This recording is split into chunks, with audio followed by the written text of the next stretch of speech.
Hello viewers, DJI Neo 2 এই ড্রোনটি চালানোর জন্য 5টি অপশন আছে। নাম্বার 1, আপনি যে RC রিমোটটা আছে এই রিমোট দিয়ে অপারেট করতে পারেন। 2, ফোন দিয়ে অপারেট করতে পারেন। 3, হ্যান্ড গেস্টারের মাধ্যমে এটা কন্ট্রোল করতে পারবেন। 4, ভয়েস কমান্ডের মাধ্যমে এটা কন্ট্রোল করতে পারবেন। 5, এইটার নিচে যে বাটন আছে এখানে আপনি বাটন দেখতে পাবেন উল্টো দিকে, এই 3টি বাটন দিয়ে আপনি কন্ট্রোল করতে পারবেন। এই 2টি বাটন দিয়ে হচ্ছে মোড চেঞ্জ করা যায় এবং এই বাটনটা সিলেক্ট করলে সেই মোডটা সিলেক্ট হয়ে যাবে। তো এটার একটা ভালো ফিচার হচ্ছে এর কিন্তু সামনে LCD স্ক্রিনও আছে, একটা লাইডার সেন্সর আছে, এই পাশেরটা লাইডার সেন্সর এবং এই পাশেরটা কিন্তু একটা ডিসপ্লে আছে। তো এই ডিসপ্লেতে দেখাবে যে আপনি কোন মোডে ফ্লাই করতে পারবেন। তো যদিও যে এই বাটনগুলো প্রেস করলে অল্প কিছু মোড পাওয়া যায়, আপনি মোবাইলের মাধ্যমে ফুললি কন্ট্রোল করতে পারবেন। তাছাড়া রিমোটের মাধ্যমে আপনি 20 মিটারের অধিক কন্ট্রোল করতে পারবেন। মোবাইলের মাধ্যমে কন্ট্রোলের সীমাবদ্ধ হয়েছে এটা 20 মিটারের বেশি যাবে না, কিন্তু আপনি যদি RC রিমোট ইউজ করেন সেই ক্ষেত্রে কিন্তু আপনার 20 মিটারের বেশি যাবে। কিন্তু এই ড্রোনটার সবচেয়ে বড় সমস্যা হচ্ছে এটা ব্যাটারি। আমি খুলে দেখাচ্ছি। এইটার ব্যাটারির ক্যাপাসিটি হচ্ছে 1606 mAh। তো এই ব্যাটারিটা কিন্তু অনেক ছোট একটা ব্যাটারি। এই ড্রোনটা ফ্লাই করার জন্য ইউজুয়ালি DJI ক্লেম করে যে আপনার 17 থেকে 20 মিনিটের মতো এটা ফ্লাই করতে পারে, কিন্তু রিয়েল ওয়ার্ল্ড টেস্টে এটার ফ্লাই টাইম আরও কম। তো এই ব্যাটারিটাই হচ্ছে সবচেয়ে বড় সমস্যা, ডিসঅ্যাডভান্টেজ এই ড্রোনটার। তাছাড়া আর কোনো বড় মেজর কোনো সমস্যা নেই। অন্যান্য যে ফিচার দেওয়া হয়েছে এই প্রাইসের মধ্যে, এই বাজেটের মধ্যে খুবই ভালো। তো এই ড্রোনটা উড়ানোর জন্য প্রথমে আমার লেন্স ক্যাপটা খুলতে হবে। এই যে এখানে যে লেন্স ক্যাপটা দেখতে পাচ্ছেন এটা খুলতে হবে। তো এই লেন্স ক্যাপটা খোলার নিয়ম হচ্ছে আপনি 2 সাইড থেকে প্রেস করবেন। এই 2 সাইড থেকে প্রেস করলে এটা ইজিলি খুলে আসবে। জাস্ট এই 2 সাইড প্রেস করবেন এবং এটা খুলে আসবে, টান দিলেই খুলে আসবে। তো এর আউটলুকে আপনি দেখতে পাবেন যে এইখানে ক্যামেরাটা আছে উইথ 2 এক্সিস গিম্বল, বাম পাশে আছে ডিসপ্লে, ডান পাশে আছে লাইডার সেন্সর যেটা 360 ডিগ্রি সেন্সর একটা। আর এইখানে পিছের দিকে আপনি দেখতে পাবেন যে 2টা 360 ক্যামেরা আছে আর সেন্সর আছে, 4টা পাখা আছে এবং ক্র্যাশ গার্ড আছে। এগুলো কিন্তু ক্র্যাশ গার্ড এই পাখার উপরে, এবং এটার সুইচটা কিন্তু ব্যাটারিতেই আছে। ড্রোনের মধ্যে কিন্তু কোনো সুইচ নেই, ব্যাটারিতেই সুইচ দেওয়া হয়েছে। তো আপনার চালু করার নিয়মটা হচ্ছে জাস্ট সিঙ্গেল প্রেস করবেন, তারপর একটা সাথে সাথে আরেকটা প্রেস করে কিছুক্ষণ ধরে রাখবেন। তারপরে দেখবেন যে পাখাগুলো ভাইব্রেশন করছে এবং একটা সাউন্ড হবে। সাউন্ড হলে বুঝবেন যে আপনার ড্রোনটা ঠিকমতো চালু হয়ে গেছে। এটা এখন ফোন ইউজ করে উড়াবো, এর জন্য আমার লাগবে DJI Neo Fly অ্যাপ।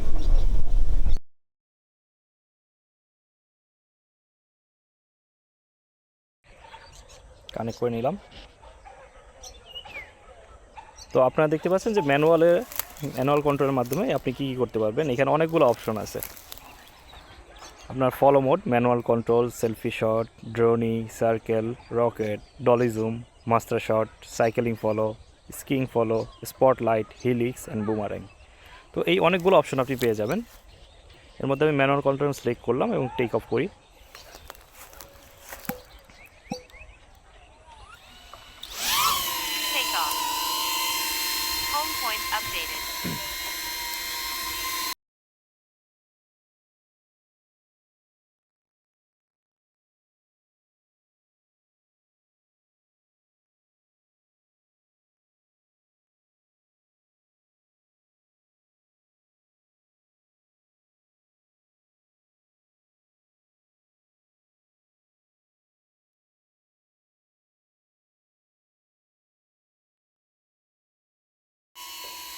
এটাকে আমি রোটেট করি।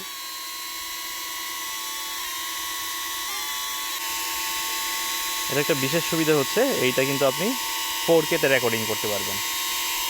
আর দেখি আমি অবস্ট্যাকেল কীভাবে এটা ট্র্যাকিং করতে পারি। অবস্ট্যাকেল ট্র্যাকিংটা দেখি।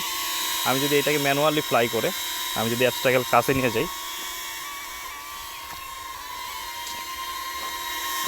দেখুন এখানে কিন্তু একটা অবস্ট্যাকেল আছে। তো আমি এটা যদি সরাসরি সামনের দিকে নিয়ে যাই, এটা কি অবস্ট্যাকেলে ধাক্কা দেয়? না, এটা অবস্ট্যাকেল কিন্তু এই যে আইডেন্টিফাই করেছে, আইডেন্টিফাই করে এটা কিন্তু ওই দিক দিয়ে অ্যাভয়েড করে চলেছে। তো আমি চাইলেও কিন্তু অবস্ট্যাকেলের মধ্যে দিয়ে এটা চালতে পারবো না। এটা খুবই একটা ভালো ফিচার যে 360 অবস্ট্যাকেল আছে। এটা আপনি সামনের দিক থেকে দেখলেন, আমি এখন আপনাকে পিছের দিক থেকে দেখাচ্ছি। যদি আমি ব্যাক সাইড থেকে এটা ক্র্যাশ করার ট্রাই করি, কিন্তু এটা ক্র্যাশ হচ্ছে না। ব্যাকওয়ার্ডে দিলেও কিন্তু এটা আসতেছে না, অর্থাৎ এই সেন্সরগুলো কাজ করছে।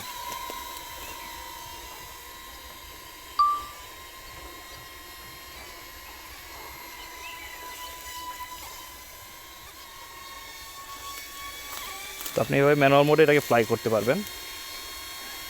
ইভেন যে কখনো ড্রোন ইউজ করে নাই, যেমন আমি, হ্যাঁ, এর আগে কখনো ড্রোন ইউজ করি নাই, আমি নিজেও কিন্তু খুবই ভালোভাবে ড্রোনটি ফ্লাই করতে পারছি, আমার কিন্তু খুব একটা বেগ পেতে হচ্ছে না। এইটা গিম্বেলটা আপনি খেয়াল করবেন, গিম্বেলটা কিন্তু ভেরি স্মুথ, আপনি যেভাবেই করেন না কেন গিম্বেলটা তার পজিশন ধরে রাখতে পারে। এটা খুবই একটা ভালো দিক আমি বলবো, যে এই বাজেটের মধ্যে এই ধরনের একটা ড্রোন ডিজাইন দিচ্ছে। তো এটা টার্ন অফ করার জন্য কী করবেন, টার্ন অফ করার জন্য আপনি জাস্ট সিঙ্গেল প্রেস করবেন এবং আরেকটি কিছুক্ষণ পর প্রেস করে ধরে রাখবেন কয়েক সেকেন্ডের জন্য, তো এটা টার্ন অফ হয়ে যাবে। জাস্ট লাইক যেভাবে চালু করেছেন সেভাবেই টার্ন অফ করতে হয়।